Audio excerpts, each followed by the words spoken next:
وبارک وسلم علیہ رب اشرح لی صدری ویسر لی امری واحلل عقدۃ من لسانی یفقہ قولی۔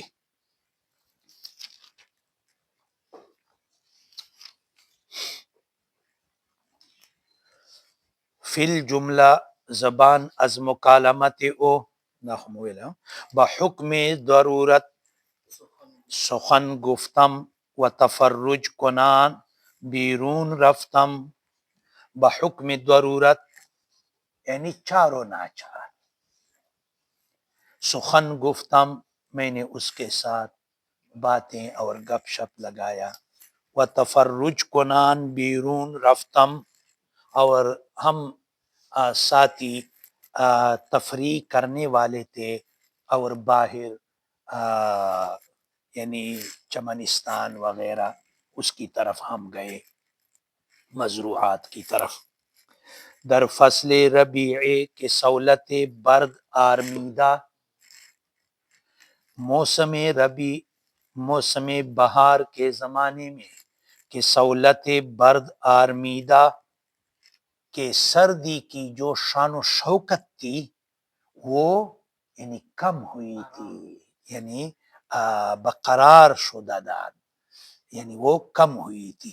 جیسا کہ ابھی سردی کم ہونے والی ہے تو اس کے پیچھے موسم بہار آتی ہے۔ در فصل ربیع کے سہولت برد آرمیدہ، موسم بہار میں کہ سردی کی شان و شوکت جو ہیں وہ کم ہوا تھا، وہ اوان دولت ورد رسیدہ، اور گلاب اور گلوں کے حکومت کا زمانہ پہنچا تھا، پھولوں کے حکومت کا زمانہ پہنچا۔ تو پھولوں کا حکومت کس وقت ہوتا ہے؟ موسم بہار میں۔ اور بالکل موسم ان اشعار کا مصداق تھا۔ اول اردی بہشت ماہ جلالی، اول اردی بہشت ماہ جلالی، بلبل گوینده بر منابر قضبان، بر گل سرخ از نم افتاد لعالی، همچو عرق بر عذار شاهد غضبان۔ اردی بہشت،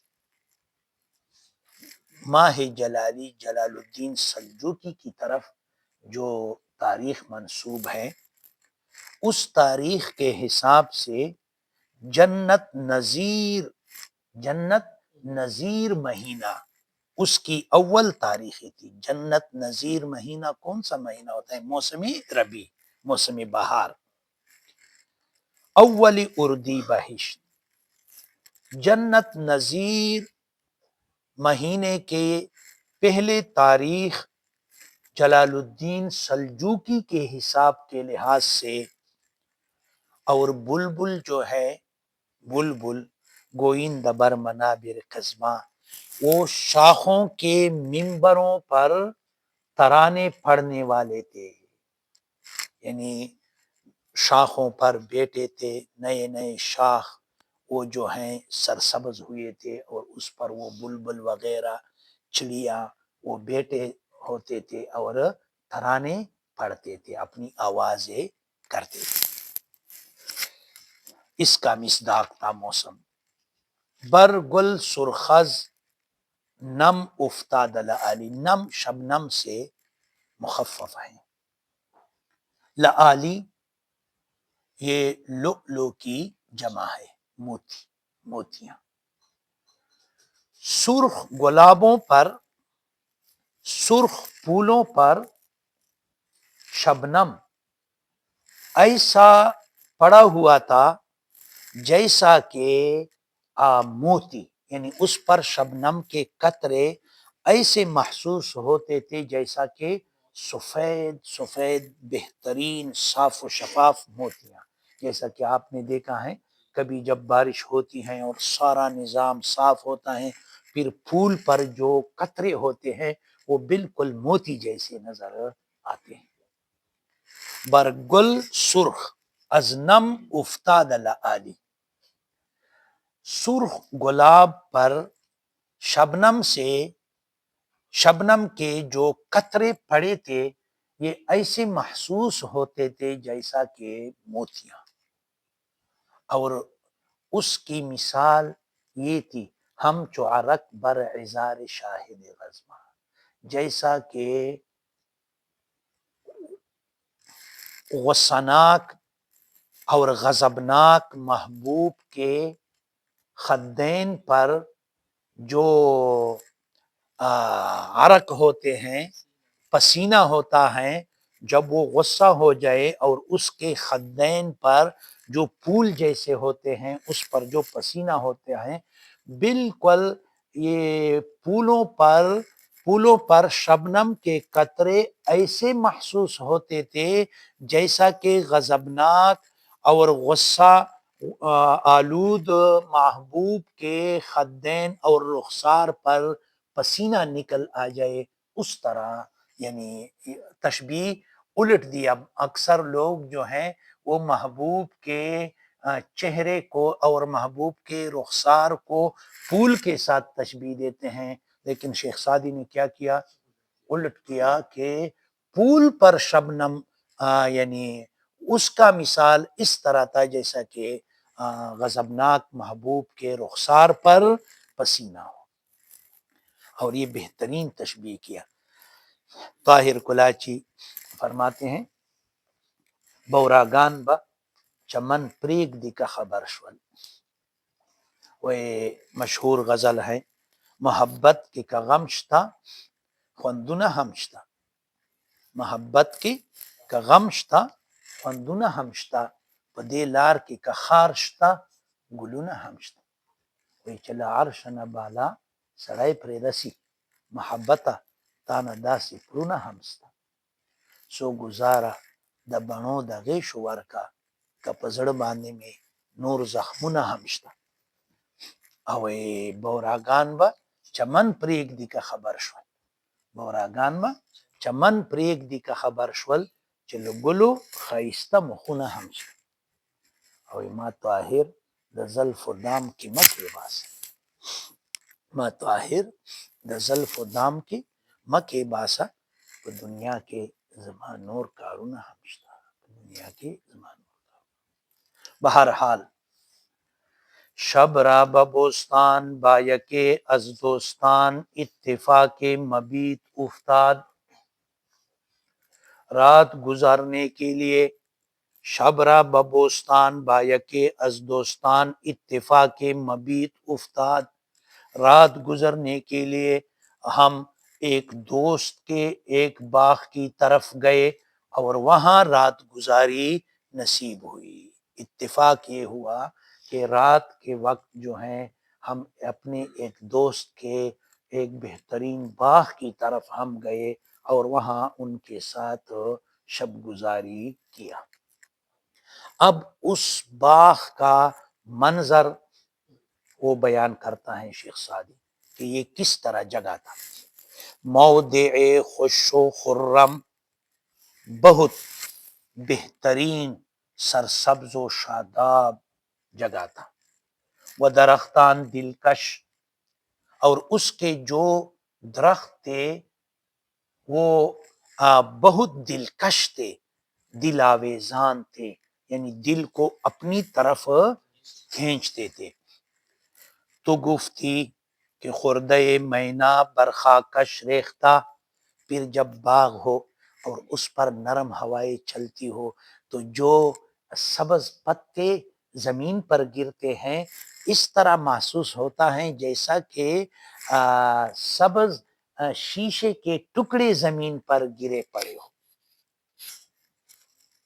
تو گفتی کہ خوردہ مینا برخاکش ریختہ، آپ یہ تصور کرتے تھے کہ سبز شیشوں کے ٹکڑے اس باغ کے ریت پر اور زمین پر بکھرے ہوئے ہیں۔ وعقد ثریا استاکش آویختہ، اور وہاں جو انگور کی درختیں تھی، انگور کا باغ بھی تھا ایک کونے میں، تو اس میں انگور کے جو خوشے ہوتے تھے، انگور کے جو خوشے ہوتے تھے وہ ایک دوسرے کے ساتھ بالکل جڑے ہوئے ہوتے ہیں، تو وہ اس طرح نظر آتے تھے جیسا کہ اوپر جب آپ ثریا کے ستارے جو ہیں اس کو دیکھتے ہیں، وہ تو اگرچہ ایک دوسرے سے کافی مسافت پہ ہیں لیکن دور سے اس طرح نظر آتے ہیں کہ 6-7 ستارے ہیں اور ایک ہی جگہ، یعنی ایک جمگٹ ہیں اس کا، ایک ہی جگہ پہ اس کا ہے، تو بالکل ثریا جیسے نظر آتے. ثریا اس کو فارسی میں پروین کہتے ہیں. کیا؟ پروین. ہم پشتو میں اس کو پیرونی، پیرونی. یہ مساحت السما کا اس کے آسمان کے مساحت کے لیے یہ ایک قسم کا پیمائش ہے، یہ ایک قسم کا پیمائش ہے. اور پہلے لوگ جو ہیں اس زمانے میں تو گھڑیاں وغیرہ نہیں تھی اور حجرے ہوتے تھے، تو لڑکے اور نوجوان جو حجروں میں بیٹھتے تو وہ گپ شپ لگاتے، تو اس کو پتہ نہیں ہوتا تھا کہ اب یعنی رات کا کیا ٹائم ہے. تو ایک معمر آدمی وہ نکلتا اور اس طرف دیکھتا، تو جب یہ پروین بالکل وسط سما میں یعنی یہاں تک آتے تو وہ کہتا تھا کہ بھائی اب حجرہ کو یعنی مجلس کو یعنی ختم کرو، کیونکہ رات جو ہے وہ یعنی نصف تک پہنچ گئی ہے. پھر جب مغرب کی طرف یعنی نصف سے مغرب کی طرف جاتا تو اس کا مقصد یہ ہے کہ 12:30 یا 1 یا اس طرح پھر آہستہ آہستہ یعنی وقت جو ہے، تو اس کے ساتھ یہ لوگ وقت کو معلوم کرتے تھے. اس کو پروین بھی کہتے ہیں، نہیں ہوتا پیرون ویلا، اور عربی میں اس کو ثریا کہتے ہیں. اذا مس ثریا فی السماء تعرضت تعرض اثناء الوشاح المفصل. اذا مس ثریا فی السماء تعرضت تعرض اثناء الوشاح المفصل. اگر شہ روز را گوید شبستین، اگر شہ روز را گوید شبستین بباید گفت اینک ماہ پروین. بادشاہوں کے ساتھ وقت تب آدمی گزار سکتا ہے جب وہ کہیں، دن کے وقت کہیں کہ اب دن کا وقت نہیں ہے، رات کا وقت ہے، تو آپ اس کو یہ نہ کہیں گے کہ نہیں جی آپ کی نظر میں تھوڑی سی کمی آئی ہے، اب تو رات نہیں ہے دن ہے. نہیں، اگر اس طرح کا تو تلوار جو ہے آپ کے گردن کے ساتھ ملائے گا.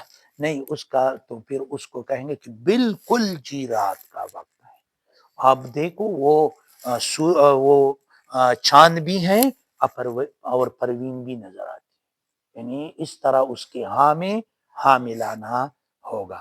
پھر جو ہے اس سے کچھ استفادہ آپ کر سکتے ہیں بادشاہ سے. پہلے تو ڈکٹیٹرشپ تھا، یعنی اس کے ہاں میں آپ ضرور کیا کرتے، ہاں ملاتے تھے. دا اوج دا ثریا نکڑی فانی برا پرواز. فانی صاحب کا ایک کتاب ہے، اس کا نام ہے شاہین تخیل. دا اوج دا ثریا نکڑی فانی بر پرواز، شاہین دا تخیل میں عجیبہ وزر لری. شاہین دا تخیل میں عجیبہ وزر. شب را ببوستان بایکے از دوستان اتفاق مبیت افتاد، موضع خوش و خرم و درختان دلکش. و شپې مو باغ کې یو ملګری سره اتفاق د شپې تیرولو پریواته، هغه ځای ډیر خوشګوار و. و درختان دلکش، او دا بوټي داسې و چې زړه یې ځان طرف ته. تو گفتی که خورده مینا برخاکش ریخته، تا به ویلې چې د شنې شیشو ټوکړې د دې په خاورو باندې چې دي خورې دي. او عقد ثریا استاکش آویخته، هغه ونه ځوړنده. تاک اصل کې د انګورو هغه خوشې ته وتایي. روضة ماء نهرها سلسال، روضة ماء نهرها سلسال، دوحة سجع طيرها موزون روضة ماء نہرها سلسال، یعنی وہ حدیقہ بھی تھا اور باغ بھی تھا دونوں اس میں. کبھی ایسے باغ ہوتے ہیں کہ اس کے ایک گوشے میں اس طرح چمن اور حدیقہ بھی ہوتا ہے. روضتن تو حدیقہ تھا، ماء نہرها سلسال، اور اس میں جو چینے ہوتے تھے اس کے پانی بہت خوشگوار اور میٹھی تھی. دوحتن اور وہ بڑے بڑے درخت بھی تھے اور اس پر تناور درخت بھی تھے. سجع طیرها موزون، اور اس پر جو پرندے بیٹھتے تھے اس کی آوازیں بہت موزون تھی، یعنی بلبل، کمریاں وغیرہ یہ تھی، یہ کوے وغیرہ نہیں تھے. آن پر از لالہائے رنگا رنگ، آن پر از لالہائے رنگا رنگ، وین پر از میوہائے گوناگون. آن بعید کے لیے اشارہ ہے. وہ روضہ جو ہے وہ حدیقہ، وہ گلے لالا رنگا رنگ گلے لالا سے بھرا ہوا تھا. وین اور یہ دوحہ جو تھا پرز میں وہائی گوناگون، ایک قسم مختلف قسم کے میوے، مختلف قسم کے پھل اس میں تھے. اس میں مختلف قسم کے پھول تھے اور اس میں مختلف قسم کے پھل تھے، یعنی کہیں مالٹے کا درخت، کہیں امرود کا، کہیں دوسری چیز کا، لکاٹ کا، اس طرح مختلف میووں کا باغ تھا. بعد در سایہ درختہ نش، بعد در سایہ درختہ نش، گسترانی د فرش بو قلمون. بعد ہوا، در سایہ درختہ نش، اس باغ کے درختوں کے سایہ میں، اس باغ کے درختوں کے سایہ میں ہوا نے کیا کیا تھا؟ بچھایا تھا. فرش بو قلمون، رنگا رنگ فرش، کہیں پتے کہیں پھول وغیرہ بکھرے ہوئے تھے. ایسا محسوس ہوتا تھا جیسا کہ اس طرح منقش قالین جو آپ دیکھتے ہیں، بالکل اس طرح منقش قالین جیسا نظر آتا تھا. بہرحال پھر اس ساتھی نے، یہ تو نہیں لکھا ہے لیکن غالب گمان یہ ہے کہ اس ساتھی نے بہترین برین جو ہے وہ بھی پکائے تھے. اور اس میں پہلے تو یہ فارمی ککڑیاں وغیرہ نہیں تھی، اس میں دیسی مرغی جو ہیں وہ بھی پکائے تھے، اور کافی بہترین اس کے بعد جو ہیں کھاوا بھی تیار کیا تھا، خوب گپ شپ بھی لگایا. پھر باہر جو ہیں خوشگوار موسم تھا، وہاں چارپائیاں وغیرہ یعنی نکال کر کمرے سے وہاں پھر وہ بیٹھے رہے، پھر وہاں سو بھی گئے. پھر جب صبح ہوا تو حسب موافق اس وقت کے ناشتہ بھی تیار کیا. بامداداں کے خاطر جب ناشتہ بھی کیا تو پھر آخر وہاں تو یعنی مکمل طور پر ٹھہرنا نہیں تھا، پھر بھی واپس آنا تھا. بامدادان کے خاطر باز آمدن، بر رائے نشستن غالب آمد. صبح جب واپسی کا خیال جو ہے وہاں ٹھہرنے پر غالب آیا.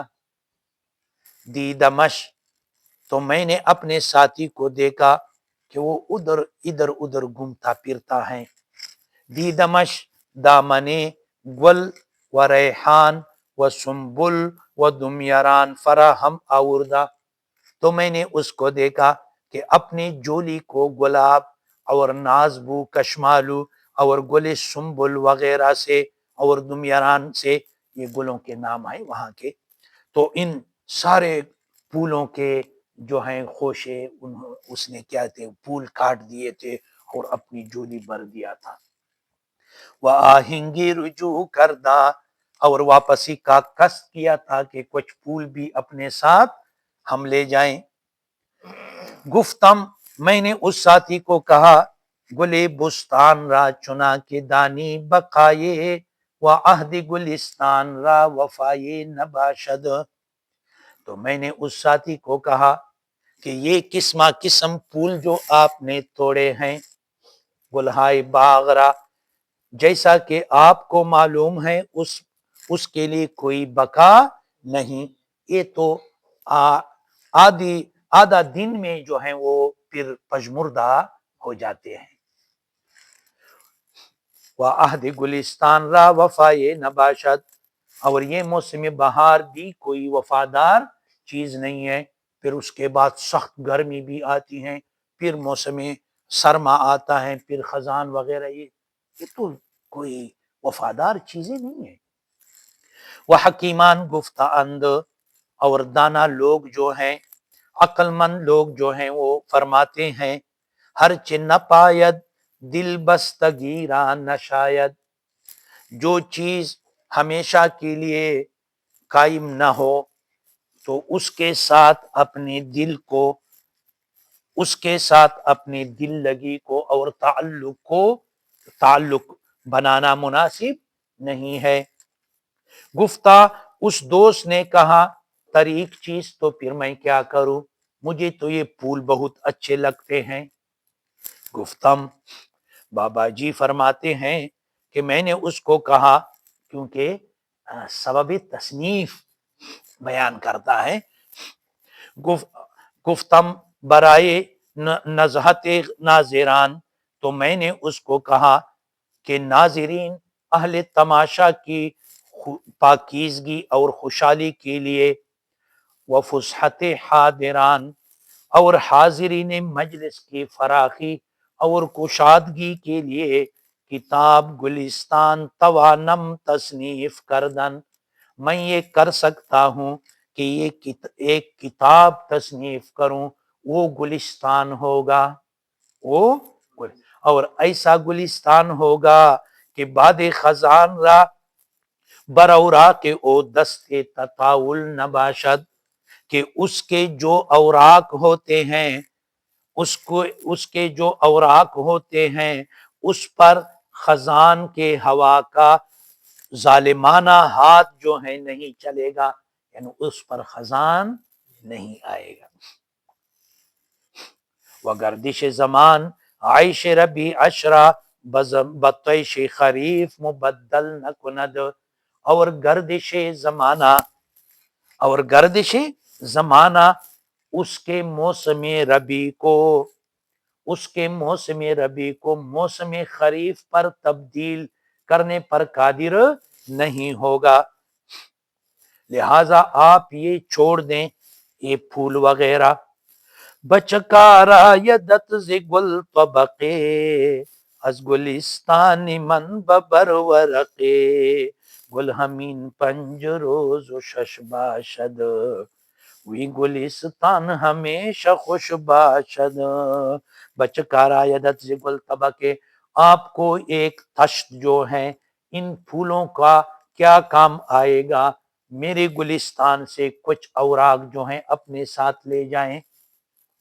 یہ گل جو ہیں، یہ پھول جو ہے چند روز جو ہے 5-6 دن تک بمشکل یہ یعنی تازہ آپ رکھ سکتے ہیں، پھولوں کو تھوڑے سے پانی میں ڈال کر 5-6 دن، یہ بھی بہت زیادہ اس نے بتائے ہیں۔ وی گلستان ہمیشہ خوش باشد، اور یہ میرا گلستان جو ہے یہ ہمیشہ کے لیے خوش و خرم اور تازہ ہوگا۔ حالے کی این سخن بگفتم دامن گل بریخت، جب میں نے یہ بات کہی دامن گل بریخت، تو وہ پھولوں کا جھولی جو اس نے بھر دیا تھا اس کو اس نے کیا کیا، پھینک دیا۔ وہ در دامنم آویخت، اور میرے دامن کو پکڑا اور کہا کہ الکریم اذا وعد وفا، الکریم اذا، اب وعدے کو پورا کرنا ہے، میں نے اس کو پھینک دیے پھولوں کو، لیکن اب آپ وعدہ پورا کریں۔ تو سادی تھا، اور فصاحت و بلاغت تو کشمس فی نصف النہار تھا۔ سادی فرماتے ہیں، فصل دو ہماروز اتفاق بیاد افتاد، دو باب جو ہیں، دو فصل یعنی دو باب، اسی دن میں نے اسی دن میں نے مسودہ سے مبیضہ کی طرف لائے، اسی دن میں نے 2 باب مرتب کیے، در حسن معاشرت و آداب محاورت۔ حسن معاشرت میں کہ باہمی خوشگوار اور کامیاب باہمی معاشرتی زندگی آپ کس طرح بسر کریں گے، وہ آداب محاورت، اور کلام اور باہمی گفتگو کے آداب میں کہ آپ اپنے ہم عصر لوگوں کے ساتھ کس طرح گفتگو کریں گے، بڑوں کے سامنے آپ کس طرح گفتگو کریں گے وغیرہ۔ جب آپ یہ سب بابیں پڑھ لیں، لیکن صرف پڑھنا نہیں، اپنے عمل میں لائیں، اپنے عمل میں۔ فصل 2 ہماروز اتفاق بیاض افتاد در حسن، تو پھر اس طرح کام نہیں کریں گے جیسا کہ آپ کے ایک ساتھی نے جو کیا تھا، یعنی پھر تھوڑا سا آپ زندگی کے آداب بھی کیا کریں گے، سیکھ لیں گے۔ فصل 2 ہماروز اتفاق بیاض افتاد در حسن، میں نے نام نہیں لیا تھا کہ ٹائپ میں نہ آ جائے ریکارڈ۔ فصل 2 ہماروز، لیکن جب پھر بھی یہ کبھی یہ درست سنے گا تو اس کو ہنسی آئے گی کہ اس سے مراد کون تھا۔ فصل 2 ہماروز اتفاق بیاض افتاد در حسن معاشرت و آداب محاورت، کس طرح در لباس کے متکلمان را بکار آید، ایسے لباس میں یعنی ایسے ڈھنگ اور طرز اور اسلوب بیان پر تیار کیے کہ متکلمان را بکار آید، کہ سخن گویان را، واعظین، نصیحت کرنے والے، مقررین وغیرہ کو وہ کام آئے گی، اور اس کے ساتھ ساتھ یعنی بیان میں بھی کام آئے گا۔ وہ مترسلان را بلاغت افزایت، اور خط نویس لوگوں کو اور جو ایک دوسرے کو رسالے وغیرہ بیچتے ہیں، خطوط وغیرہ بیچتے ہیں، ان کو بلاغت جو ہے افزایت، اور اس کے بلاغت میں اس کے لیے نفعمند ہوگی۔ بہرحال فی الجملہ ہنوز از گلستان بقیت ماندہ بود، حاصل کلام یہ ہے کہ ابھی تک موسم بہار کا کچھ حصہ بھی باقی تھا کہ کتاب گلستان تمام شد، کہ مکمل کتاب گلستان میں نے لکھ دیا اور یہ تمام ہوا۔